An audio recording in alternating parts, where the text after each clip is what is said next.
মাধ্যমিক ভূগোল বিষয়ের শেষ মুহূর্তের শেষ লগ্নে এসে আর মাত্র হাতে কয়েক ঘন্টা সময় রয়েছে তোমার হাতে। এই শেষ লগ্নে এসে চূড়ান্ত গুরুত্বপূর্ণ বাছাই করা সেরা 100+ এমসিকিউ রয়েছে।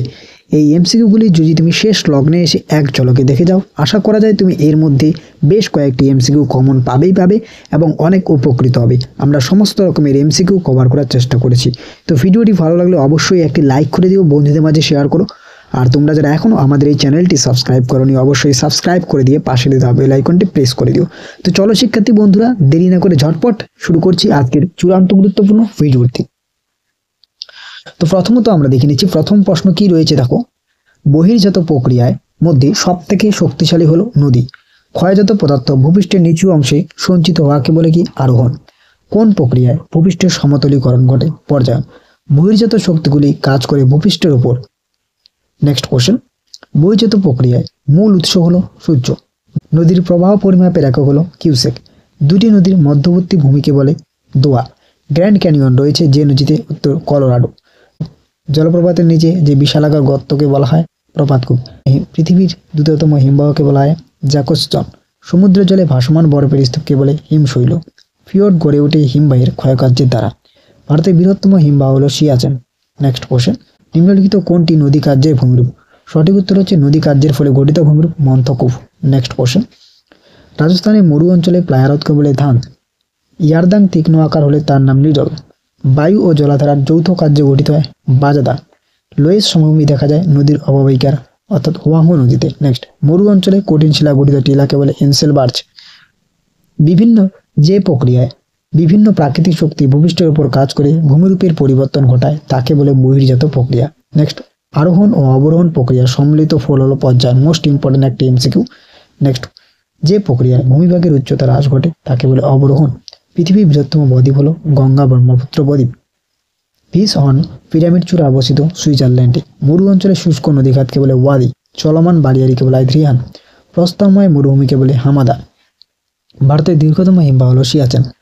বায়ুমণ্ডলে ঊর্ধ্বতম স্তরটি হলো ম্যাগনেটোস্ফিয়ার। ওজোন গ্যাসের উপস্থিতি লক্ষ্য করা যায় স্ট্র্যাটোস্ফিয়ারে। মেরুজ্যোতি সৃষ্টি হয় আয়োনোস্ফিয়ারে। মেরু অঞ্চলে ট্রপোস্ফিয়ারের উচ্চতা প্রায় কত? 8 কিলোমিটার। ওজোন গহ্বর সৃষ্টি হয়েছে আন্টার্কটিকায়। নেক্সট কোশ্চেন, পৃথিবীর অ্যালবার্টো পরিমাণ 34%। বায়ুর তাপমাত্রা মাপার যন্ত্রের নাম থার্মোমিটার। পাশাপাশি অবস্থিত অণুগুলির সংঘর্ষের মাধ্যমে উত্তাপের অপসারণ প্রক্রিয়াকে বলে? সঠিক উত্তর হয়ে যাবে তোমাদের পরিবহন। নেক্সট কোশ্চেন, গ্রিনহাউস গ্যাসগুলির মধ্যে প্রধান হলো CO2 অর্থাৎ কার্বন ডাইঅক্সাইড। সমান উষ্ণতা বিশিষ্ট স্থানগুলিকে যে রেখার মধ্যে যুক্ত করা হয় তাকে বলে সমষ্ণ রেখা। স্থলবায়ু প্রবাহিত হয় রাত্রে। পশ্চিমবায়ু এক প্রকার নিয়ত বায়ু। রোন নদীর উপত্যকায় প্রবাহিত বায়ুর নাম মিস্ট্রাল। নেক্সট কোশ্চেন, বায়ুর চাপ পরিমাপের একক হলো মিলিবার। আর বায়ুর চাপ মাপা যন্ত্রের নাম কি? ব্যারোমিটার। নেক্সট, ITCZ সৃষ্টি হয়েছে অর্থাৎ ইন্টারট্রপিক্যাল কনভার্জেন্স জোন সৃষ্টি হয়েছে নিরক্ষীয় নিম্নচাপ বলয়। পর্বতের যে ঢালে বৃষ্টি হয় তাকে বলে প্রতিবার ঢাল, যেটি অর্ধক্ষেপণে রূপ নেয় কুয়াশা। মানচিত্রে সমান বৃষ্টিপাত রেখাকে বলে সমবর্ষণ রেখা। নেক্সট কোশ্চেন, বায়ুমণ্ডলে CO2 গ্যাসের পরিমাণ 0.033%। বায়ুমণ্ডলে নাইট্রোজেনের শতকরা পরিমাণ 78.08%। নেক্সট, এল নিনোর আবির্ভাব হয় প্রশান্ত মহাসাগরে। সমুদ্রপৃষ্ঠে বায়ুচাপ গড় 1013.25 মিলিবার। যুগোস্লাভিয়ার অ্যাড্রিয়াটিক উপকূলে শীতল স্থানীয় বায়ুকে বলে বোরা। বায়ুর আর্দ্রতা মাপক যন্ত্রের নাম হাইগ্রোমিটার। হিমপ্রাচীর দেখা যায় আটলান্টিক মহাসাগরে। ভারত মহাসাগরের সমুদ্র স্রোত নিয়ন্ত্রিত হয় মৌসুমী বায়ুর দ্বারা। নেক্সট, উষ্ণ স্রোত সাধারণত সৃষ্টি হয় ক্রান্তীয় অঞ্চলে। হাম্বল স্রোত প্রবাহিত হয় প্রশান্ত মহাসাগরে। চাঁদ, পৃথিবী ও সূর্য একই সরলরেখায় অবস্থান করাকে বলে সিজিগি। ভীষণ গুরুত্বপূর্ণ, মোরাকোটালি পৃথিবীর সাপেক্ষে চাঁদ ও সূর্য থেকে 90 ডিগ্রি কোণে। চাঁদের একবার পৃথিবীর পরিক্রমার সময় লাগে 27.1/3 দিন। মুখ্য জোয়ারের প্রতিপাদনের স্থান হয় গৌণ জোয়ার। নিম্নলিখিত যে নদীতে বান ডাকে? উত্তর হুগলি। জোয়ার ও ফাটার প্রত্যেকের স্থায়িত্বকাল প্রায় 4 ঘন্টা। দুটি মুখ্য জোয়ার ও দুটি গৌণ জোয়ারের মধ্যে সময়ের পার্থক্য হলো 12 ঘন্টা 26 মিনিট। গ্র্যান্ড ব্যাংক মগ্নচড়া অবস্থিত আটলান্টিক মহাসাগরে। পৃথিবীর বৃহত্তম মগ্নচড়া হলো ডোগাস ব্যাংক। উষ্ণ ও শীতল স্রোতের মিলনস্থলে দেখা যায় কি? উত্তর কুয়াশা ও ঝড় বৃষ্টি। একটি সংক্রামক বর্জ্য পদার্থ বা একটি চিকিৎসক সংক্রান্ত বর্জ্য পদার্থ হলো সিরিঞ্জ। তেজস্ক্রিয় বর্জ্যের মূল উৎস হলো পারমাণবিক বিদ্যুৎ কেন্দ্র। ল্যান্ডফিল থেকে উৎপন্ন গ্যাস হলো উত্তর মিথেন। বায়ুতে উপস্থিত জীবাণু দ্বারা বর্জ্যের বিশ্লেষণকে বলে কম্পোস্টিং। ফ্লাই অ্যাশ যে প্রকারের বর্জ্য শিল্প সংক্রান্ত। একটি বিষাক্ত বর্জ্য হলো সীসা। জল শোধন হয় কয়টি স্তরে? 3টি স্তরে। গঙ্গা অ্যাকশন প্ল্যান পরিকল্পনাটি গৃহীত হয় কবে? 1986 খ্রিস্টাব্দে। 1956 সালে রাজ্য পুনর্গঠন কিসের ভিত্তিতে হয়? ভাষা। কোন রাজ্য? মনে রাখবে, অন্ধ্রপ্রদেশ রাজ্য।